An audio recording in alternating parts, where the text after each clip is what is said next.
So just can you just introduce yourself in general for the camera? And then Yeah, hi, my name is Greta Schiller. I'm a New York-based independent filmmaker, and I'm currently working in Zurich on a new film.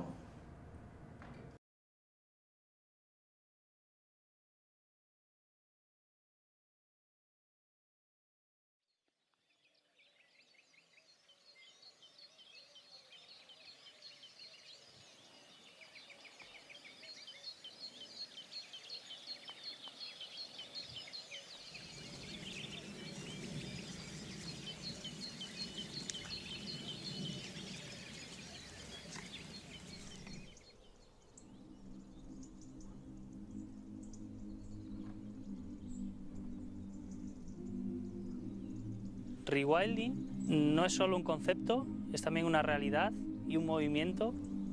Trata de volver o de atraer de nuevo los ciclos naturales o las dinámicas naturales que se han perdido.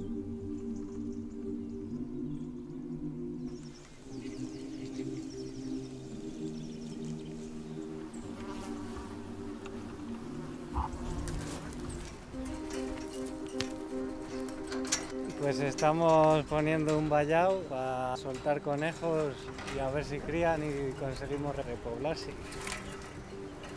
Es para reintroducir linces dentro de unos años. We don't need to reintroduce wolves because wolves are at the other side of the door. No me gustaría que volvieran los lobos por los destrozos que hacen a los ganaderos, ¿no?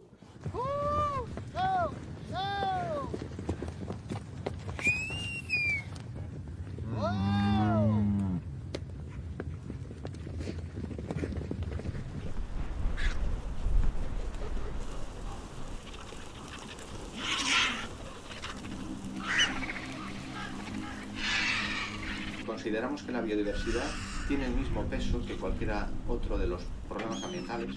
No solamente es un lujo, un capricho de ir a ver pájaros el fin de semana por los aficionados y de salvar alguna especie que puede estar en peligro de extinción, es una necesidad que tenemos los seres humanos.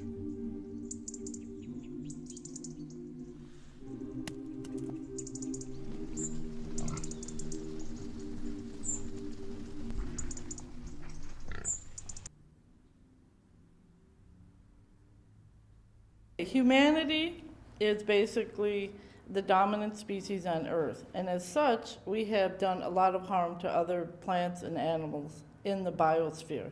And I'm very interested in the idea that the same human hand that created the problem can be part of the solution via ecological restoration.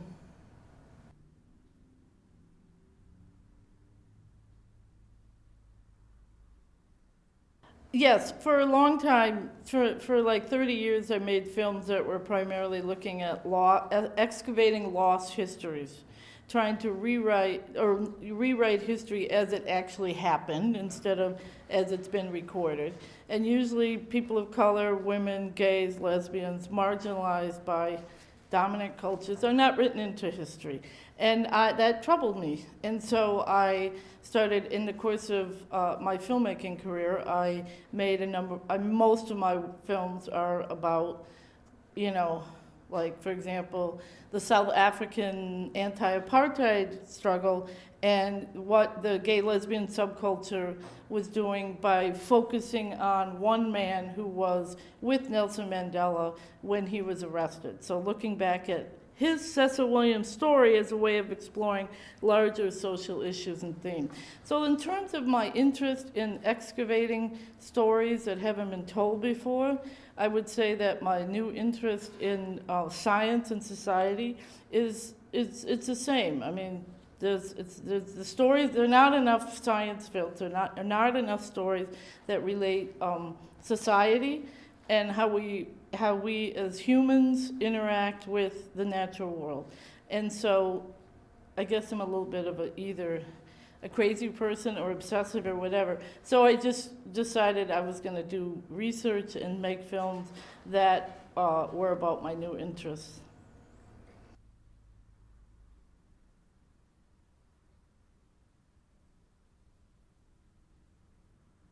Did I ever want to be a scientist? Did I ever want to like train as a biologist or a physicist? And then why did you It's funny, when I was always very interested in the natural world. I was always very interested in how things work. But, you know, I came of age in a time when we thought we were going to have political revolution and social revolutions, and so I got very caught up in that and very interested in that. And then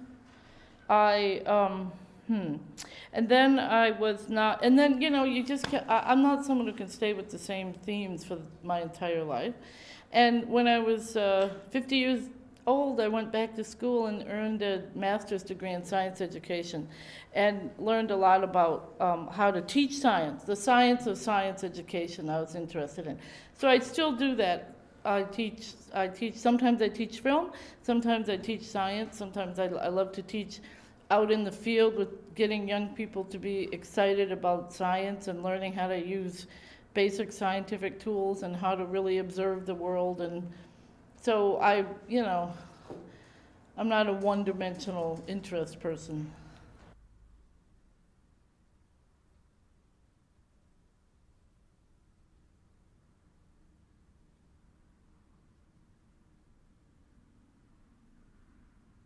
It's funny because we just showed that film at the Berlin Film Festival in the retrospective, and I hadn't seen it with an audience in a really long time. And the people who'd seen it before had a completely different reaction than the younger people. Younger people were like, it could have been made today. It's so fast-paced. It's so interesting. I didn't know this history, blah, blah, blah, which is, of course, the greatest compliment.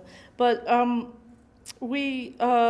but another friend of mine who was there, who's now the head of the film school in Berlin, who's a friend of mine from England in the release of that film, said that film was totally of its time in the 80s, because there was a time when sort of leftist or alternative history films were starting to be made, looking at things in a different way. So of course it set the tone for my whole career, and also because it was so successful. So I was able to make a lot of other movies because of it.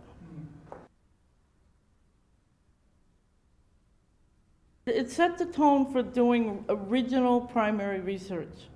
And all my movies since then have had original primary research.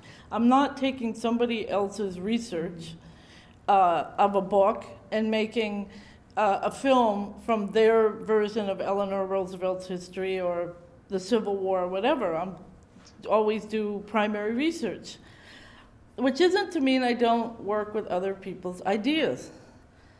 Like, for example, in developing Vulture Boulevard, EarthRepair, I've read a lot of Mark Hall and talked to him, and so he might not always agree with my conclusions and how I play it out, but I certainly, obviously, rely on other people's ideas and research to inspire me and help guide me.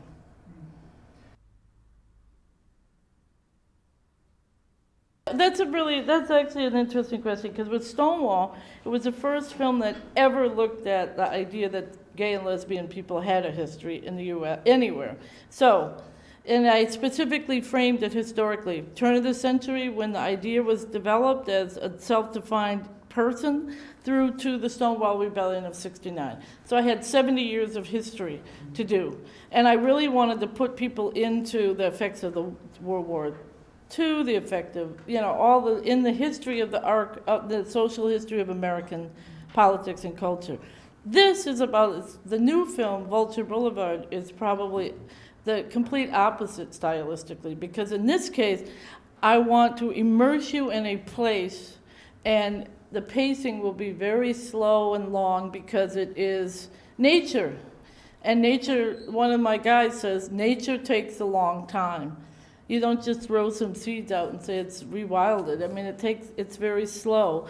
So the pacing of the film will be very slow. Plus also, as I said before, Spanish people, especially the area of Spain where I'm filming in, they tend to speak in very long, complicated sentences. So that will affect the pacing of the editing. So I would say that I will have no archive in this.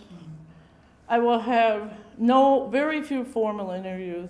I will not have like fast-cutting music and sound bites, and each decade was represented by different people. So it's really different stylistically. That's the other thing why I get so bored doing the same style.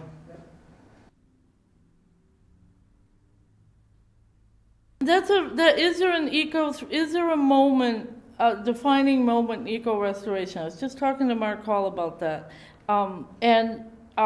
Americans like to say, I mean, many Americans would, in the field, I mean, most Americans wouldn't know what the term meant, but I mean, the people in the field, they do kind of define the Curtis Prairie at the University of Wisconsin, which was in the 30s, as sort of the defining time when people conscientiously engaged in trying to restore an ecosystem in a meadow landscape to what its original pre-European context.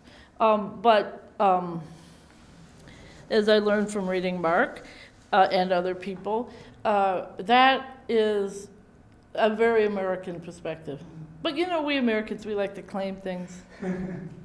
We're famous for that.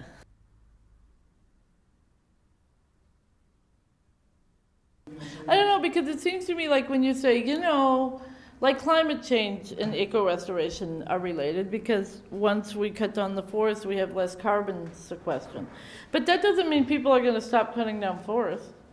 It's like, it's just, I don't know what it is about humans and politics that they do that. I mean, I guess it's not personal, it's not been personalized, but I mean, that's a way too complex question for me to answer right now. I have to think about that, but I think I do wonder, because even when you see like the Dust Bowl, when they just, you know, cleared all the indigenous plants and put in crops, and then the crops failed because of the drought, and then they had everybody starving and the grapes of wrath, and they moved to California.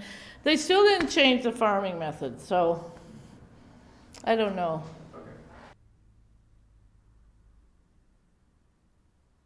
Eco-restoration can be large scale, like at my site, and it can be small scale. Actually, Zurich is a really good example of a city that has embraced biodiversity on a small level. You see plots of what we in America would call, as my grandmother would call, a weedy lot. They should do something about that weedy lot. And here they're like seen as wildflower meadows. You know, that like to encourage places for small mammals and birds and insects to thrive. So there is that kind of I think urban restoration is pretty strong in Switzerland, actually. The smaller scale restoration. Doing a good job. Thank you very much. I think we're finished. Thank you.